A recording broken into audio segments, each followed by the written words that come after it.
ಎಲ್ಲರಿಗೂ ನಮಸ್ಕಾರ ಸ್ನೇಹಿತರೆ. ಜ್ಯೋತಿಷ್ಯ ಶಾಸ್ತ್ರದ ಪ್ರಕಾರ ಮಕರ ರಾಶಿಯವರಿಗೆ ಜುಲೈ ತಿಂಗಳು ಹೇಗಿರಲಿದೆ? ವೈವಾಹಿಕ ಜೀವನ, ಉದ್ಯೋಗ, ಆರೋಗ್ಯ, ವ್ಯಾಪಾರ, ವೃತ್ತಿ, ಶಿಕ್ಷಣ, ಆರ್ಥಿಕ ಸ್ಥಿತಿಯಲ್ಲಿ ಯಾವೆಲ್ಲ ಬದಲಾವಣೆಗಳಿವೆ ಎಂದು ತಿಳಿಯೋಣ ಬನ್ನಿ.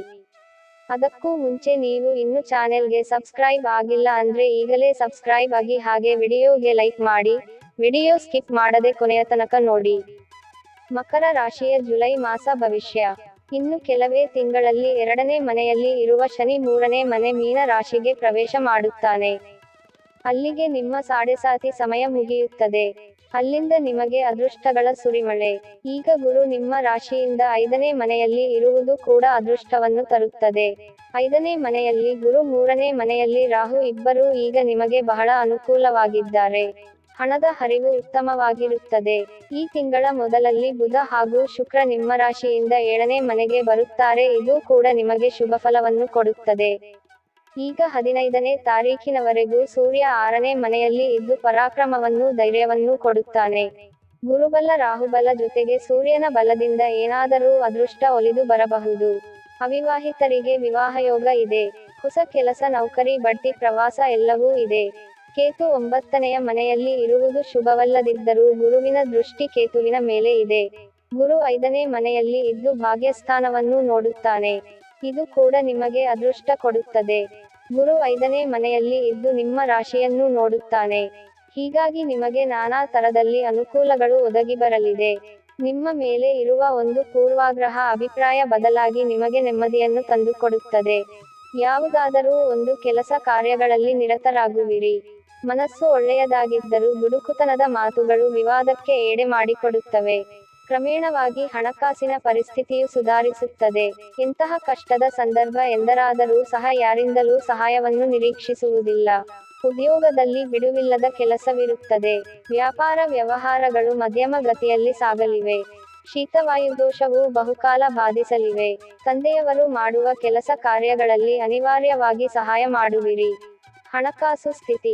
ಮಕರ ರಾಶಿಯ ವ್ಯಕ್ತಿಗಳಿಗೆ ಇದು ಉತ್ತಮ ಸಮಯವೆಂದು ತೋರುತ್ತದೆ, ಏಕೆಂದರೆ ನೀವು ಆರ್ಥಿಕ ಬೆಳವಣಿಗೆ ಮತ್ತು ಸ್ಥಿರತೆಯನ್ನು ಅನುಭವಿಸಬಹುದು. ನೀವು ವಿವಿಧ ವಿಧಾನಗಳ ಮೂಲಕ ಆದಾಯದಲ್ಲಿ ಹೆಚ್ಚಳವನ್ನು ಪಡೆಯಬಹುದು ಮತ್ತು ಹೂಡಿಕೆಗಳು ಉತ್ತಮ ಆದಾಯವನ್ನು ತರಬಹುದು.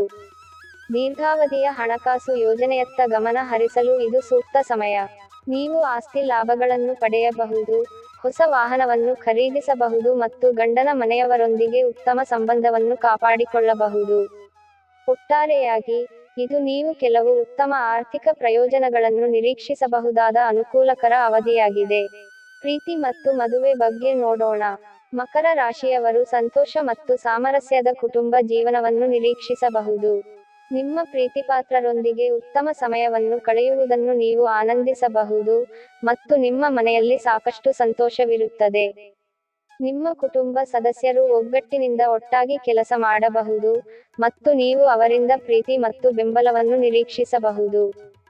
ನಿಮ್ಮ ತಾಯಿಯ ಆರೋಗ್ಯದ ಮೇಲೆ ಗಮನಹರಿಸಿ, ಏಕೆಂದರೆ ಅವರಿಗೆ ಆರೋಗ್ಯ ಸರಿಯಿಲ್ಲದಿರಬಹುದು. ಮತ್ತೊಂದೆಡೆ, ನಿಮ್ಮ ತಂದೆಯ ಆರೋಗ್ಯವು ಉತ್ತಮವಾಗಿರಬಹುದು ಮತ್ತು ಅವರು ಉದ್ಯೋಗದಲ್ಲಿದ್ದರೆ ಅವರು ಕೆಲವು ಆರ್ಥಿಕ ಪ್ರಯೋಜನಗಳನ್ನು ಸಹ ಪಡೆಯಬಹುದು. ನಿಮ್ಮ ಒಡಹುಟ್ಟಿದವರು ಸಹ ಬೆಂಬಲ ನೀಡಬಹುದು ಮತ್ತು ನೀವು ಅವರಿಂದ ಆರ್ಥಿಕ ಸಹಾಯವನ್ನು ಪಡೆಯಬಹುದು.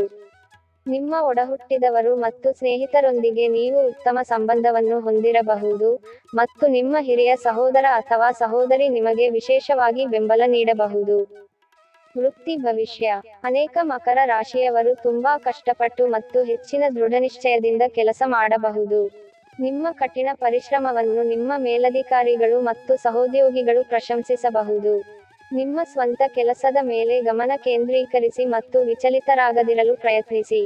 ವೃಷಭ ರಾಶಿಯಲ್ಲಿ ಗುರುವಿನ ಸಂಚಾರವು ನಿಮ್ಮ ವೃತ್ತಿಜೀವನಕ್ಕೆ ಭರವಸೆಯ ಸುದ್ದಿಯನ್ನು ತರಬಹುದು.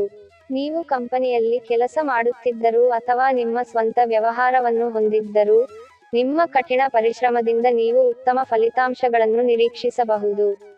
ನೀವು ಬಡ್ತಿಯನ್ನು ಸಹ ಪಡೆಯಬಹುದು. ನಿಮ್ಮ ಸಹೋದ್ಯೋಗಿಗಳು ಮತ್ತು ಹಿರಿಯರೊಂದಿಗೆ ನೀವು ಉತ್ತಮ ಸ್ನೇಹವನ್ನು ಹೊಂದಬಹುದು. ಅವರು ನಿಮ್ಮ ವೃತ್ತಿಜೀವನದ ಬೆಳವಣಿಗೆಯಲ್ಲಿ ನಿಮ್ಮನ್ನು ಬೆಂಬಲಿಸಬಹುದು. ನೀವು ವ್ಯವಹಾರ ಪಾಲುದಾರರನ್ನು ಹೊಂದಿದ್ದರೆ ಜಾಗರೂಕರಾಗಿರಿ. ಒಟ್ಟಾರೆಯಾಗಿ, ನಿಮ್ಮ ವೃತ್ತಿ ಜೀವನದ ದೃಷ್ಟಿಯಿಂದ ನಿಮಗೆ ಉತ್ತಮವಾಗಿದೆ. ಶಿಕ್ಷಣ. ನೀವು ವಿದೇಶದಲ್ಲಿ ಅಧ್ಯಯನ ಮಾಡಲು ಯೋಜಿಸುತ್ತಿದ್ದರೆ, ನೀವು ಯಶಸ್ವಿಯಾಗುವ ಸಾಧ್ಯತೆಯಿದೆ, ಆದರೆ ನಿರ್ಧಾರ ತೆಗೆದುಕೊಳ್ಳುವ ಮೊದಲು, ನೀವು ಸೇರಲು ಬಯಸುವ ಸಂಸ್ಥೆಯ ಬಗ್ಗೆ ನೀವು ಸರಿಯಾಗಿ ತಿಳಿದುಕೊಳ್ಳಿ. ವೈದ್ಯಕೀಯ ವೃತ್ತಿಜೀವನವನ್ನು ಮುಂದುವರಿಸಲು ಬಯಸುವವರಿಗೆ, ಪ್ರವೇಶ ಪರೀಕ್ಷೆಗಳಿಗೆ ಸ್ಪರ್ಧೆಯು ಈ ವರ್ಷ ಕಠಿಣವಾಗಬಹುದು, ಆದ್ದರಿಂದ ಇನ್ನೂ ಹೆಚ್ಚು ಶ್ರಮಿಸಲು ಸಿದ್ಧರಾಗಿರಿ. ಎಂಜಿನಿಯರಿಂಗ್ ಕ್ಷೇತ್ರದ ವಿದ್ಯಾರ್ಥಿಗಳು ಸಹ ಉತ್ತಮ ಸಾಧನೆ ಮಾಡಲು ಹೆಚ್ಚುವರಿ ಪ್ರಯತ್ನ ಮಾಡಬೇಕಾಗುತ್ತದೆ.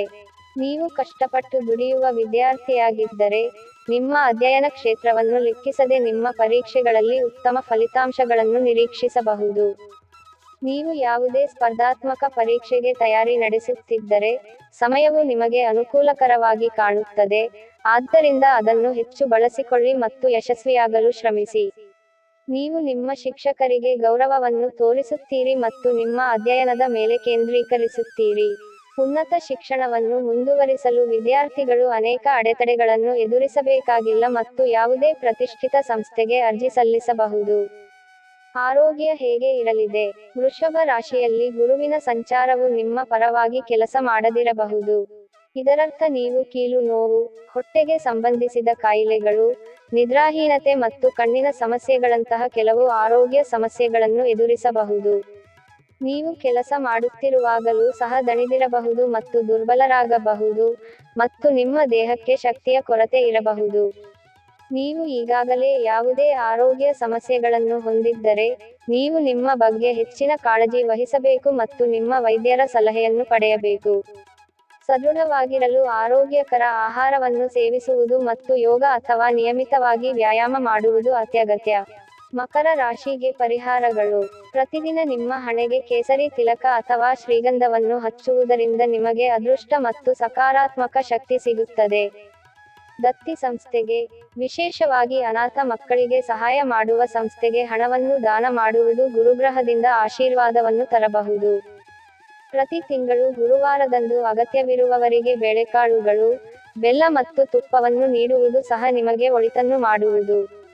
ವಿಷ್ಣುವಿಗೆ ಸಿಹಿತಿಂಡಿಗಳನ್ನು ತಯಾರಿಸಿ ಅರ್ಪಿಸುವುದು, ನಂತರ ಅವುಗಳನ್ನು ಪ್ರಸಾದವಾಗಿ ಸೇವಿಸುವುದು ಆಧ್ಯಾತ್ಮಿಕ ನೆರವೇರಿಕೆಗೆ ಕಾರಣವಾಗಬಹುದು. ದೃಷ್ಟಿ ವಿಕಲಚೇತನರಿಗೆ ಅಥವಾ ಅನಾಥ ಮಕ್ಕಳಿಗೆ ಇಡೀ ತಿಂಗಳಲ್ಲಿ ಒಂದು ಗುರುವಾರವಾದರೂ ಸಿಹಿತಿಂಡಿಗಳನ್ನು ನೀಡಿ. ಪ್ರತಿ ತಿಂಗಳಿಗೊಮ್ಮೆ ಗುರುವಾರ ಅನಾಥರು, ಮಕ್ಕಳು ಅಥವಾ ಮನೆಯಿಲ್ಲದವರಿಗೆ ದಾನ ಮಾಡಿ.